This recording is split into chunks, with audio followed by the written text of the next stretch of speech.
École et stratégie, pour moi, ça veut dire mettre en place une structure qui nous permet de parler des vraies affaires pédagogiques. Donc, être centré sur la pédagogie dans une école, c'est faire un accompagnement collé au quotidien des enseignants et du besoin de l'élève.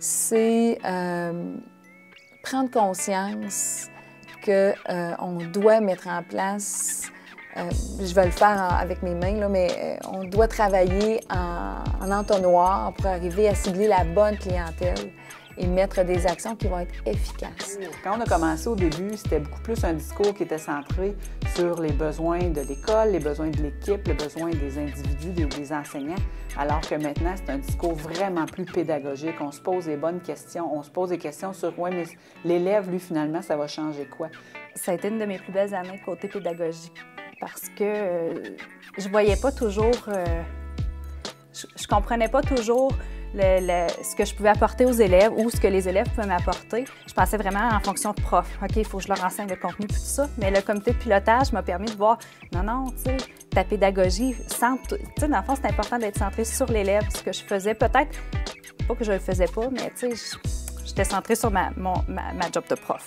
Mais maintenant, avec le comité de pilotage, ça m'a vraiment ouvert les horizons. Donc, ces comités-là, ces chantiers-là, à mon point de vue, par le modèle École et stratégie, vont amener cette collaboration dans le but, et c'est un des objectifs visés par École et stratégie, la mobilisation du personnel.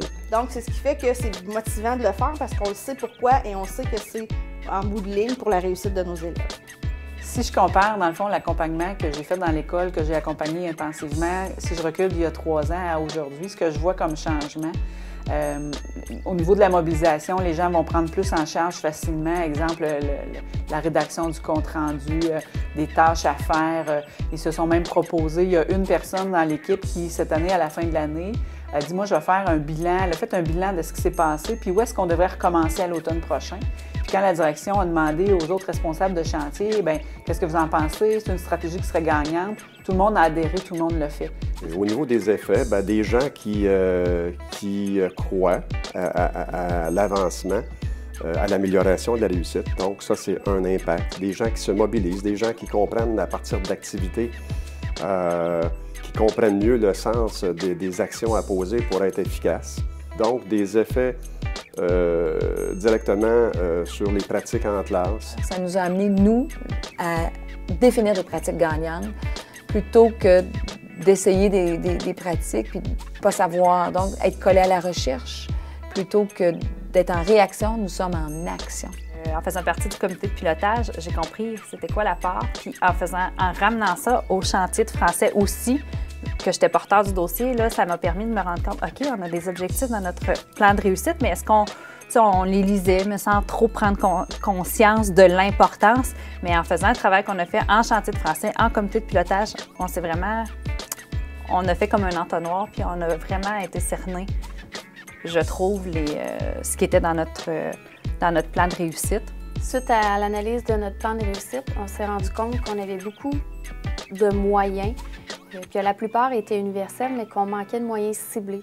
Tout le monde, on est partie prenante. On a notre mot à dire, on peut influencer ce qui se passe pédagogiquement dans notre école et on peut y aller malgré tout à notre rythme, mais on se sent concerné. Même la directrice me disait aussi que les gens veulent revenir l'année prochaine dans l'école, alors qu'il y avait un gros roulement de personnel ici.